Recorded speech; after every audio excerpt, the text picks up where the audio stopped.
Ventos TV apresenta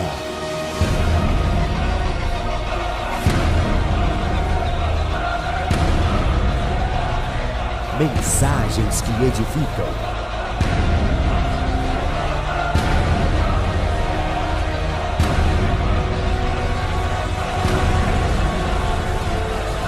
Com o apóstolo Paulo Ribeiro.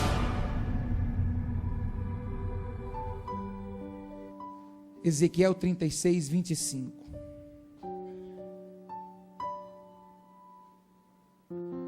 Nós temos falado durante todo esse mês que hoje nós desejávamos falar sobre vinho novo. E durante toda essa semana o Senhor falou algumas coisas acerca da palavra. E ontem à noite, quando eu fui embora daqui da igreja, eu sentei mais um pouquinho para meditar. E o Senhor disse assim para mim: Paulo, há algo que você vai precisar tratar com os teus filhos amanhã. E aí eu fiquei olhando para esse texto, falei: meu Deus, o que o Senhor quer falar conosco nesse texto? Então, eu quero que você entenda o seguinte, que todas as vezes que a gente fala de uma unção nova, todo mundo fica alucinado por vinho novo. Vinho novo é alegria, vinho novo é o romper de um tempo, uma colheita abundante. Só que por muito tempo a igreja de Jesus falou sim do vinho novo, mas nós falamos pouco do odre, que é onde o vinho novo vai entrar. E eu já contei isso para vocês em uma outra ministração, já mostrei algumas fotos acerca de como é um odre. O odre é feito da pele de animal, de camelo ou de ovelha. E o odre, quando tem que ser utilizado, ele tem que ser preparado, e ele não pode ser um odre velho, porque se ele for colocar a extração da uva, que é o suco, ele tem que passar pelo processo de fermentação. Então a uva, ela tem a fermentação natural. Se você abrir um suco de uva na sua casa, tomar um copinho dele e deixar na sua geladeira por 20 dias, quando você for tomar, você vai ficar meio com o zoinho torto assim, porque ele fermenta naturalmente, a uva fermenta naturalmente. E o processo da uva, do suco da uva, é que ele começa a mexer, começa a trazer alterações no odre. E se o odre for velho, ele tiver endurecido, ressecado, quando a fermentação chegar, ela vai romper. E é isso que a gente tem visto na vida de muitas pessoas. Quando Deus vem com uma unção nova na vida dela, Deus vem com algo novo, e é derramado sobre ela, às vezes ela não consegue fluir. Ela até recebe um impacto inicial, ela até na verdade se alegra no início, mas depois passa. Ela começa a viver a mesma vida rotineira e religiosa lá de trás, ela começa a esfriar, a se distanciar, a abandonar, a tirar os anseios das coisas do Senhor. Então, quando nós falamos de vinho novo, eu não sei se você viu aquela imagem que eu usei, embaixo tinha uma frase: Senhor, eu quero me esvaziar de mim, para me encher daquilo que é seu. Então, para que o vinho novo possa vir, eu preciso dizer: Senhor, eu não quero ser um odre velho, eu quero ser um odre novo. Porque assim como não se deita vinho novo em odre velho, também não se coloca remendo novo em vestes velhas. Então, é necessário que nós, como odres, nos apresentemos diante do Senhor preparados para esse tempo. Eu não sei se você tem ouvido, mas alguns cultos seguidos aqui, eu tenho falado para você algo que o Senhor tem falado a nós. Há um avivamento que já está preparado para esta igreja chamada Ventos de Avivamento. Esta igreja chama-se Ventos de Avivamento, não é porque a gente achou ele bonitinho, não é porque a gente gosta de foguinho ou a gente gosta de rodopiar e chama avivamento. Avivamento não é sapatear e rodopiar. Quando você vai buscar a palavra avivamento, ela vem do verbo avivar. E avivar significa recomeçar. Avivar significa reanimar. Então, por que nós colocamos esse nome, Ventos de Avivamento? Para que todos os dias o vento do Espírito traga reavivamento, traga ânimo novo sobre mim e sobre você. Então, é tempo de nós abrirmos os nossos olhos e ver o que o Senhor quer de nós. Por favor, não deixa o diabo cegar você, de você cair numa mesmice. Pergunte para o Senhor todos os dias: Pai, eu não quero fazer as minhas vontades, eu quero, Senhor, fazer a tua vontade na minha vida. Senhor, o que de fato o Senhor quer de mim? Repete isso comigo: o que de fato o Senhor quer de mim? Então, quando eu estava sentadinho ontem na minha mesa da cozinha, lendo a Bíblia, e o Senhor me levou para esse texto, eu já tinha rascunhado um monte de coisa. Confesso para você que eu temi e eu tremi. É um texto simples, conhecido por todos nós, mas há algo que o Senhor quer falar conosco aqui. Não sei se é para uma, para duas, para 5 ou para todos nós, mas há algo que o Pai tem liberado para nós nesses poucos minutos que a gente tem para encerrar esse culto. Então diga para o teu irmão: não deixa nada agora roubar de você a porção dessa manhã. Ezequiel 36, 25 diz assim: então, vou ler pela minha tradução, você segue no painel se você não tiver Bíblia. Então eu espalharei água pura sobre vós, e ficareis purificados de todas as vossas imundícias, e de todos os vossos ídolos vos purificarei. E vos darei um coração novo, e porei dentro de vós um espírito novo. E tirarei o coração de pedra da vossa carne, e vos darei um coração de carne. E porei dentro de vós o meu espírito, e farei que andeis nos meus estatutos, e guardeis os meus juízos, e os observeis. E habitareis na terra que eu dei a vossos pais, e vós me sereis por povo, e eu vos serei por Deus. Diga comigo: e vós me sereis por povo. Diga: e eu vos serei por Deus. Versículo 29, vos livrarei de todas as vossas imundícias, e chamarei o trigo, e multiplicarei, e não trarei fome sobre vós, e multiplicarei o fruto das árvores, e a novidade do campo, para que nunca mais recebais o opróbrio da fome entre as nações. Eu vou ler de novo esse versículo 30, se você tiver caneta, marcador de texto, tiver alguma coisa aí, pinta esse versículozinho 30, que eu vou ler de novo. E multiplicarei o fruto das árvores, e a novidade do campo, para que nunca mais recebais o opróbrio da fome entre as nações. E então vos lembrareis dos vossos maus caminhos e dos vossos feitos, que não foram bons. Olha agora. E tereis nojo em vós mesmos das vossas maldades e das vossas abominações. Quem tem ouvidos para ouvir, diga glória a Deus. Preste atenção. Eu não vou pegar esse texto e levar ele para você dentro da história dele. Esse texto está dentro de uma restauração que o Senhor prometeu para Israel. Uma restauração que o Senhor fará com o seu povo. Tanto é que ele começa dizendo: eu aspergirei água sobre vós, lá no versículo 25, está ligado a Yeshua, está ligado a Jesus. Quando o povo judeu reconhecer o Senhor, ele disse: se você beber da água que eu lhe der, você nunca mais terá sede, porque de você fluirá um rio de água viva. Esse texto está prometido para o povo de Israel, o povo que está desperto em todas as nações. Todos eles voltarão para Jerusalém, e nós estaremos lá também em nome do Senhor, amém? Mas não quero que você vá para dentro da história, eu quero que você fique dentro daquilo que o Espírito quer ministrar a mim e a você.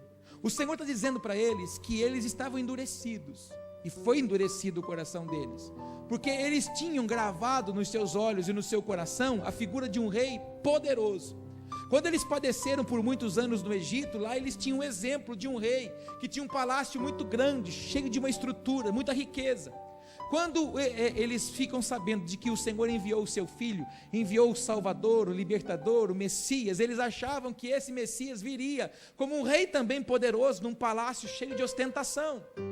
E eu falo constantemente isso aqui na igreja: Jesus vem andando no meio dos pobres, Jesus vem andando no meio dos leprosos, Jesus vem andando no meio daquele povo que não podia chegar ninguém próximo. Jesus vem falando com o povo da Samaria, com os samaritanos. Jesus vem se relacionando, quebrando paradigmas. Então eles não reconheceram, eles endureceram o coração. E quando eu olhava para esse texto e o Senhor me trazia à memória o que se refere a essa história, foi quando o Senhor começou a falar acerca de nós como igreja. Interessante que às vezes nós aprumamos o nosso coração ou o nosso desejo acerca de alguma coisa, e essa coisa que a gente deseja não acontece como a gente esperava.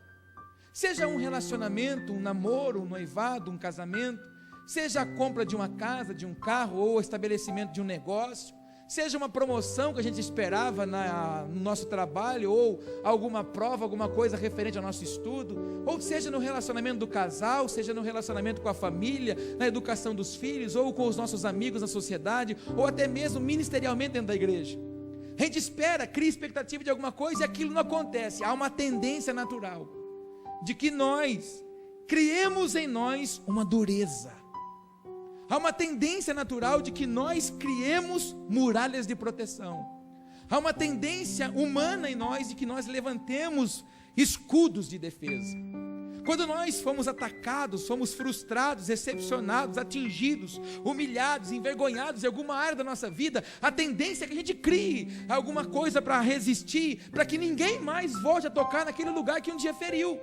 Então a gente começa a ficar insensível, a gente começa a ficar duro, e com a dureza do nosso coração, nós não fomos mais tocados pela presença de Deus. E há muitas pessoas que caminham com Jesus, há muitas pessoas que têm Bíblia nas mãos, há muitas pessoas que receberam Jesus como Senhor e Salvador, há muitas pessoas que conhecem a palavra de Deus, mas estão endurecidos, estão revestidos de uma casca religiosa, estão vestidos por causa de situações, e por não dar mais oportunidade, por causa daquelas situações, também não dão oportunidades para Deus, através do Espírito, fluir através dela. Então ela criou um padrão religioso na vida dela. Ela acha que o fato dela estar vindo na igreja, cumprir com o compromisso de domingo, de quinta, ou sei lá quantos dias vem na igreja, para ela é o suficiente.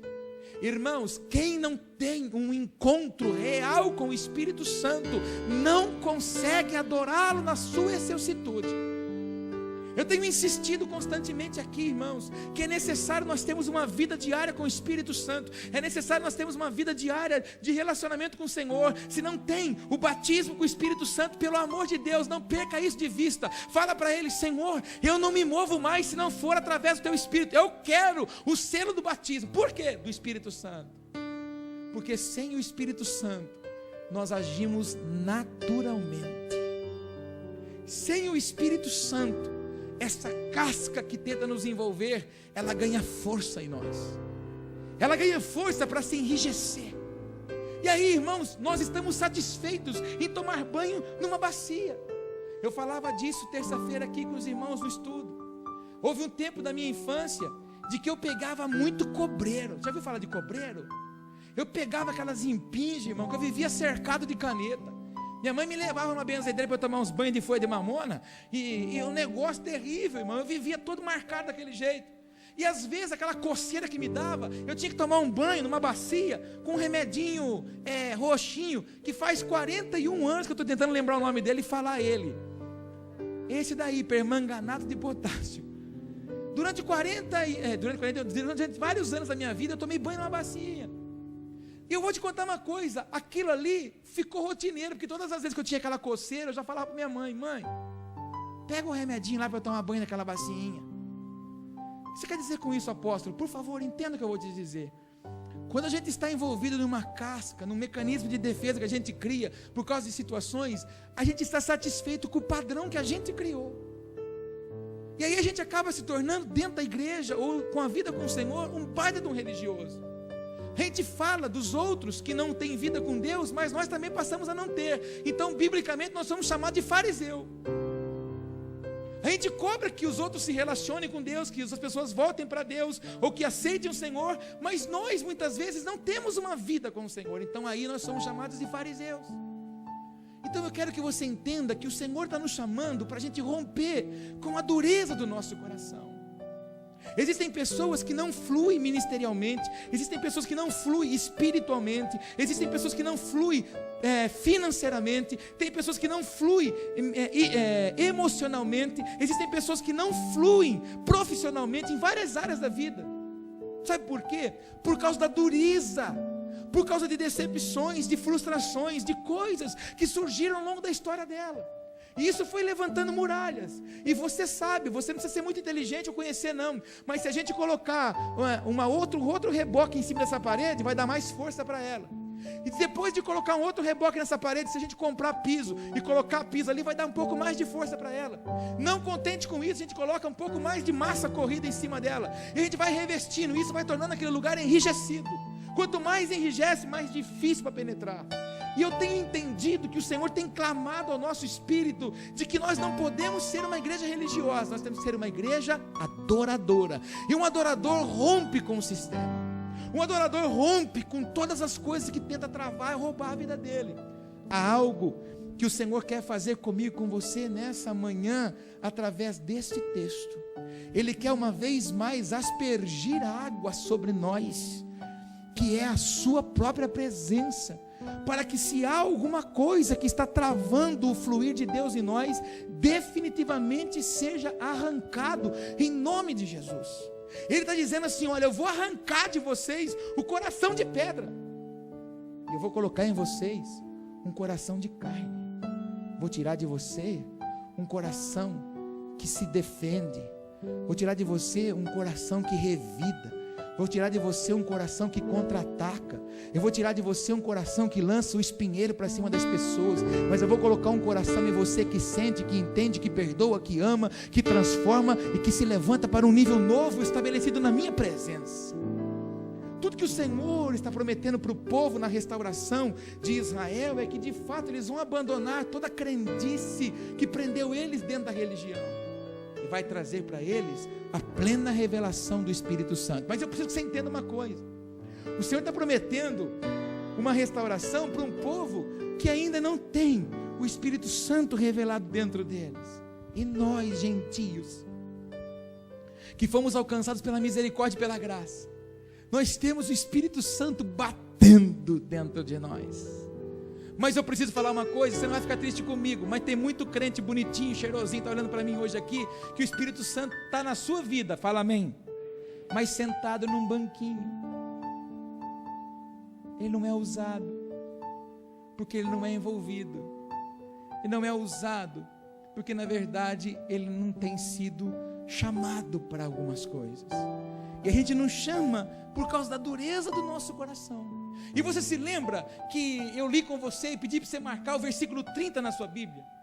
O texto é tão claro que o Senhor diz assim: olha, depois que vocês forem transformados, depois que vocês forem plenamente restaurados, virá sobre vocês um rebento sem tamanho. O versículo 30 que nós lemos, quer ver? Olha aqui, vamos ver aqui: mas multiplicarei o fruto das árvores e a novidade do campo, para que não mais recebais o opróbrio da fome entre as nações. Olha para mim, deixa esse texto ali, olha para mim, preste atenção, porque aqui está o fio da meada que você precisa ouvir. Deus me chamou para ativar a vida das pessoas. Deus não me chamou para eu falar coisas bonitas para as pessoas. Deus me chamou para eu pregar o evangelho para a pessoa, ela ser transformada e ela ser confrontada pela palavra. E a minha função aqui é ativar você sobre aquilo que está garantido por nós. Olhe para mim que eu vou te falar uma coisa, você pode não entender agora, mas até o término do culto você vai entender. Há um espírito de miséria dentro das igrejas evangélicas no Brasil. Há um espírito de mendigância dentro das igrejas evangélicas. Porque o povo, que é o povo mais feliz da terra, herdeiro de todas as promessas, todos os dias mendigam uma oração, todos os dias mendigam uma prece, todos os dias mendigam alguma coisinha ungida, todos os dias mendigam uma revelação de um homem. Sabe por quê? Porque de fato a nossa vida diária com o Senhor, ela tem sido muito pequena. A nossa vida íntima com o Senhor tem sido muito minúscula. Não haveria miséria, não haveria mendigância num povo que é herdeiro por natureza e por concepção, porque nós somos enxertados, nós somos extraídos dele. Desde a fundação do mundo o Senhor sonhava conosco. E por que não há multiplicação no meio do povo de Deus? Porque, irmão, que todos os cultos, muita gente da igreja brasileira sai das suas casas dizendo: Deus, me dá uma palavra na igreja para me fortalecer. Mas aonde que está o fortalecimento dessa pessoa que devia ser uma vida com o Senhor? O Espírito Santo que está aí dentro de você, Ele é consolo, Ele é força, Ele é a segurança, Ele é o intercessor, Ele é abraço forte para mim e para você. Mas por que a gente mendiga? Porque, irmão, ali diz assim, ó, depois, se você continuar lendo o texto, depois que vocês forem restaurados, eu mudar o coração de vocês, vai haver multiplicação no fruto das árvores, ou seja, a colheita em todas as áreas para vocês é abundante. Eu não sei se você conhece pessoas que se converteram há 1 ano, 5 anos, 10 anos, e a vida dela está do mesmo jeito. Tem alguma coisa errada. Ah, mas por quê? Porque ela não comprou casa, carro. Não estou falando de coisa que a traça e a ferrugem come. Estou falando de vida espiritual mesmo. Você vai conversar com ela, é a mesma coisa. Ela só conhece Mateus, Marcos, Lucas e João. E o Salmo 23. Ela está presa dentro daquilo. Ela sai de um culto que a palavra é liberada, faz-se um ato profético, como fez hoje aqui. Estou dando um exemplo de hoje. E amanhã ela está debaixo de uma derrota de novo. Por que que isso acontece? Pergunta para mim assim, por que que isso acontece? Olha para mim e veja a minha mão, ó, tá vendo ela balançar? Por causa disso aqui. Por causa dessa dureza. Por causa dessa falta de sensibilidade. Por causa das coisas que a gente viveu na nossa vida. Se a gente for falar de vida aqui, a gente for falar de sofrimento aqui, a gente vai chorar. Eu falei para os casais ontem aqui, com 9 anos de idade, eu era servente de pedreiro. Com 9 anos de idade, eu batia na porta da casa das pessoas, todos os dias, dos vizinhos da minha casa, lá na Secap de Barra Bonita. Pedia resto de comida, porque eu juntava lavagem para meu tio dar para os porcos. No fundo da minha casa, tinha um pé de limão. Aqueles limão Tahiti, bonito, sarado. Eu pedia para minha avó, para as minhas tias, quando comprasse cebola e batata que vinha naquelas peneirinhas, sabe aquele saquinho bonitinho, peneirinha, amarelinho? Eu pedia para eles, rasga pequenininho, guarda o saquinho para mim, porque eu colocava meia dúzia e 1 dúzia de limão, botava na traseira de uma bicicleta que eu ganhei, porque meu pai nunca pôde comprar uma bicicleta para mim. Uma bicicleta Caloi, de guidão aberto assim, roxa. Que treva, irmão. E tinha um para-barro ainda que era a cara do Pato Donald em amarelo. Olha isso, roxo e amarelo. Mas eu honrava aquilo que eu podia ter. Eu botava aquele limão na caixinha, na traseira da bicicleta e batia nos bares para vender. Fazia geladinho, sei lá como é que saía aquilo. Fazia geladinho, vendia para vender geladinho, para vender, irmão. Se for falar de vida, eu nunca passei fome, mas passei vontade de muita coisa. Mas, irmãos, se a gente for falar de vida, se a gente for falar de trauma, se a gente for valorizar as circunstâncias da vida que nos marcou, que nos decepcionou, irmãos, nós vamos ficar aqui dando crédito para o diabo. Nós temos que traçar um futuro poderoso diante do Abba.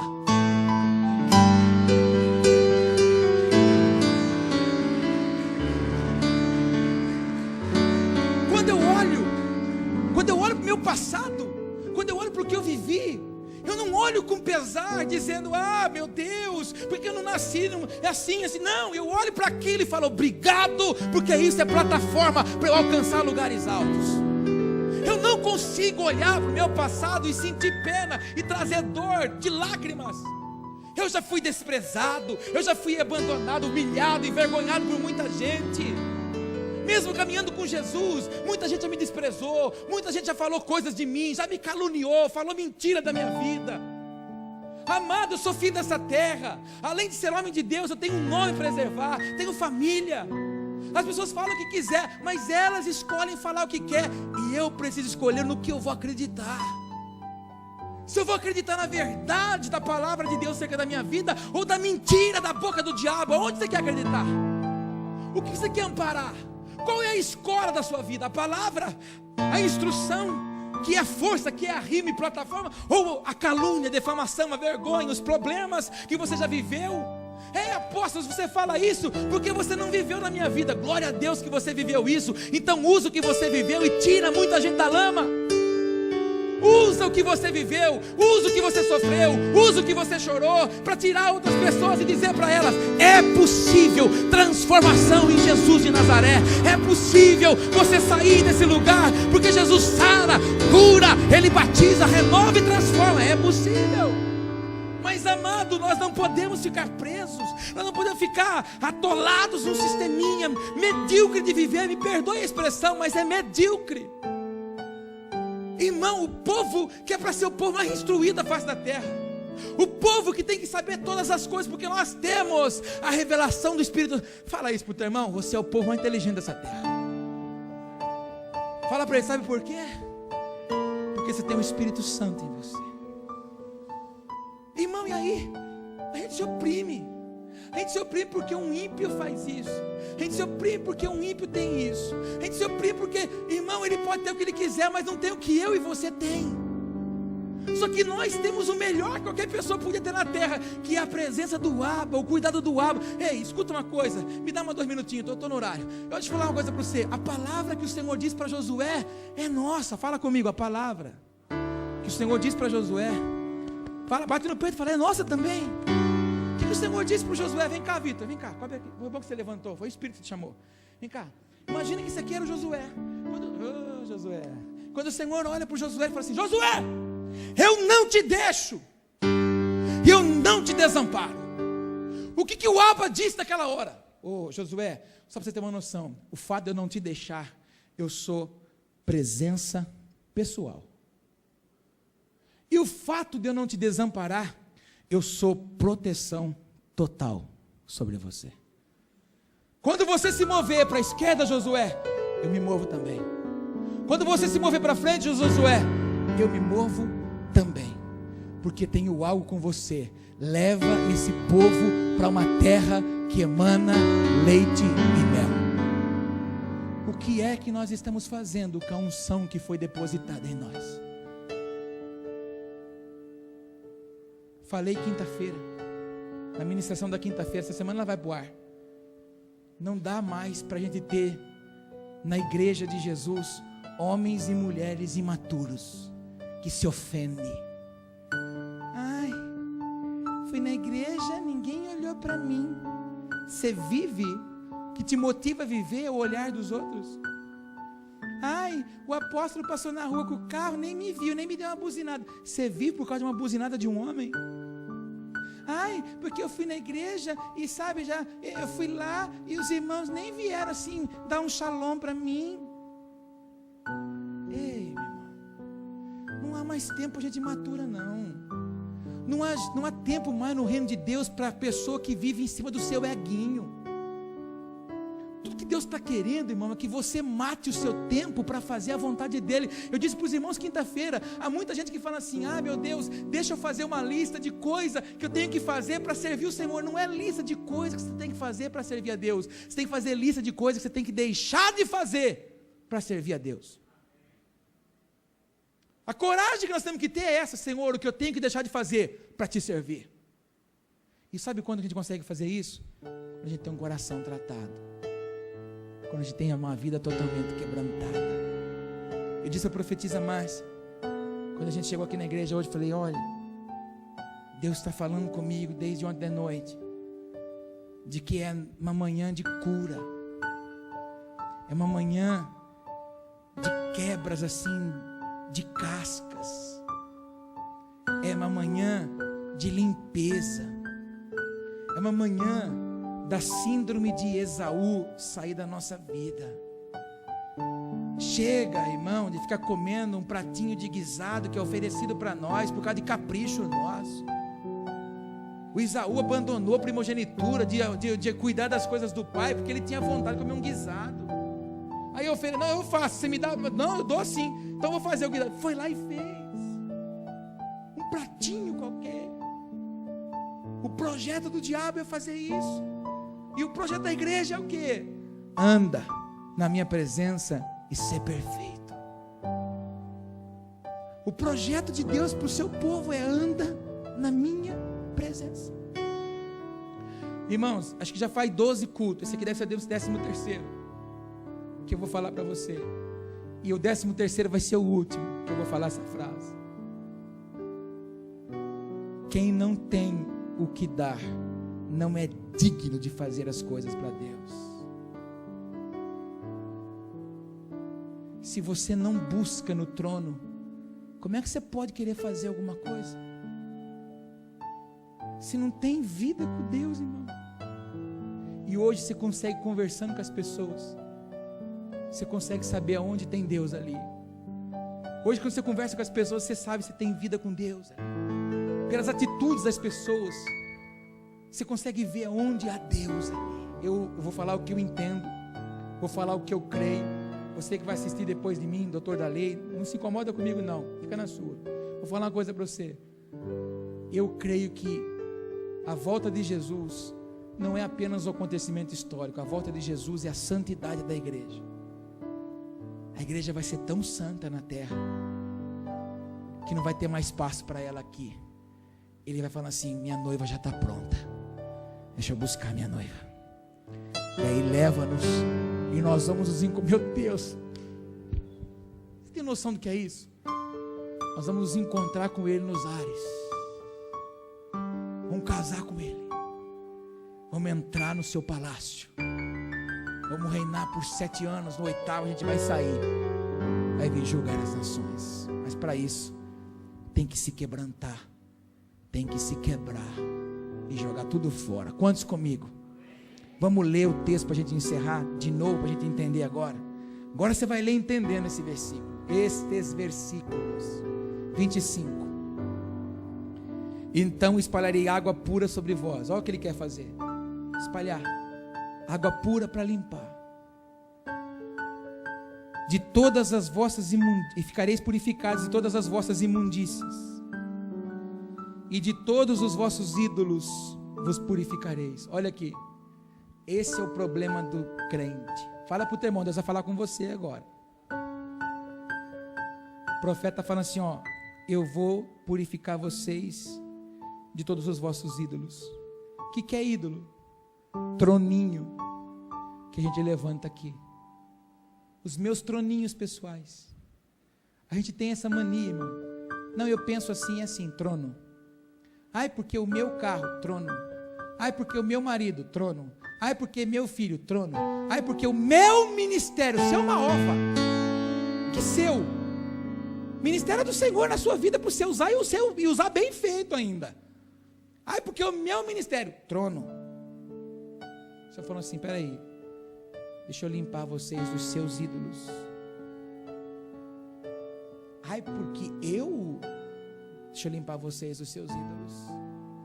Por favor, se tiver ídolo na sua vida hoje, fala para o Senhor: Pai, abate eles. Fala para Ele: Espírito Santo, traz à memória os ídolozinhos que eu tenho aqui. Não é porque eu sou assim mesmo, é porque eu não mudo. Mas muda sim, então tem que deixar os ídolos cair. Quando o Senhor chama o Gideão, a primeira coisa que o Senhor fala para o Gideão, fala assim: agora vai na sua casa, Gideão, vai lá, entra lá na sua casa, porque no quintal da sua casa tem um ídolo. O pai dele tinha um poste ídolo, um altar levantado para Baal, lá dentro da casa deles. E o Gideão foi lá e arrebentou aquele altar, derrubou a veneração ao Deus estranho. Deus só vai habitar e usar um homem quando todos os ídolos forem abatidos. Quantos comigo? Ficareis purificados de todas as vossas imundícias, todos os vossos ídolos vos purificarei. 26. E vos darei um coração novo, e porei dentro de vós um espírito novo. O que ele vai colocar? Um espírito novo. O que o espírito faz? Dá direção. O que o espírito faz? Alarga a visão. A oração do Jabes, ela é linda, porque o Jabes olhou para o trono e disse: Senhor, alarga. Eu queria que você fizesse isso, ó. Pega a mão assim, faz assim para a direita e para a esquerda, faz assim para frente, faz assim para trás. O que você está falando? Você vai para mim fazer, apóstolo? Abre as portas da sua tenda. Não deixa a tendinha fechada não. Não, porque eu estou aqui na minha tenda. Ei, irmão, em dezembro eu vou levantar uma meia dúzia de louco aqui no meio de nós. Tem louco aqui ou não? Nós vamos pegar uma barraca, nós vamos comprar uma barraca fera, sarada. Nós vamos colocar lá, não sei onde nós vamos colocar, nós vamos colocar, porque está meio difícil para liberar, mas nós vamos colocar, nós vamos fazer uma faixa e vamos escrever assim, ó: Pai Yeshua HaMashiach, lê-se a sua mão e traça o seu futuro. Aí nós vamos ter uns 4 lá dentro dessa. Você está achando o quê? Espera aí que eu vou acabar de falar a visão. Aí vamos colocar uns 4 lá dentro de branco, com uns turbãos, uns panos enrolados na cabeça, assim, bem grandão assim. Vamos fazer uma puxada no olho, você vai ficar parecendo uns negros meio esquisitos. E aí a pessoa vai sentar lá na mesinha, na cadeirinha lá. Aí a pessoa vai pegar a mão, ela falando assim: opa, vejo que na linha da mão da vida está escrito João 3,16: Deus amou o mundo de tal maneira que deu seu filho por amor de você. Vai pregar Jesus na carona dessa pessoa e falar para ela que o único futuro está em Jesus. Você vai ver o alvoroço que vai ter aqui nessa cidade, irmão. Duas coisas: ou converte ou nós somos presos. Mas não é propaganda enganosa, porque o nosso Pai chama Yeshua HaMashiach, e só há vida na palavra de Deus. Mas eu vou achar uns loucos aqui, irmão. Louco, que na verdade tem a visão ampliada pelo Espírito. Esse é o primeiro. Segundo, aleluia, amém, oh glória. Duas tendas então. A visão espiritual tem que ser alargada. Fala para o irmão: tudo que Deus quer de você não é a imagem de um religioso. Fala: tudo que Deus quer de você não é a figura de uma pessoa espiritual. Fala: tudo que Deus quer é fazer de você uma pessoa espiritual. Alguém crê nisso?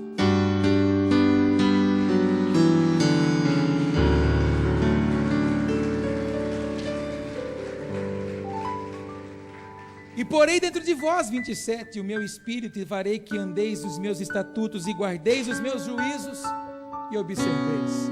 Um homem e uma mulher que tem o Espírito de Deus, ele não quer saber de outra coisa a não ser obedecer ao Senhor. A profetisa Márcia usou um versículo hoje para abrir o culto, que eu não sei se você teve coragem de anotar ele. João 4. O versículo que ela usou, que fala, irmão, Jesus está falando que o desejo dele, a comida dele, é fazer a vontade daquele que chamou ele. Se a sua vontade não for fazer a vontade de Deus, o coração aí é pedra ainda. Mas como eu sou servo de um Deus que gosta de mexer com pedra, porque Ele nos chama de pedra viva, Ele vai pegar você hoje, em nome de Jesus. E aí, no versículo 30, para a gente encerrar, depois que Ele faz toda essa cura, vou voltar a ler o 30, diz assim: eu vou multiplicar o fruto da sua árvore. Fala para você: Deus vai multiplicar todos os frutos da minha árvore. Fala de novo: Deus vai multiplicar todos os frutos da minha árvore. Você tem noção que é isso? Multiplicar todos os frutos. E a novidade do campo, para que não mais recebais o quê? Vergonha. A vergonha da fome entre as nações. Olha para mim. Lembra que eu falei do espírito de mendigância dentro da igreja? Qual a diferença desse povo que mendiga uma palavra, daquele povo que não tem Jesus lá fora? Então o Senhor está falando assim, quando você deixar eu trocar o seu coração de pedra por um coração de carne, a vergonha que as nações sofrem, você não vai sofrer, porque a você vai haver multiplicação. Quantos recebem isso? Vamos orar?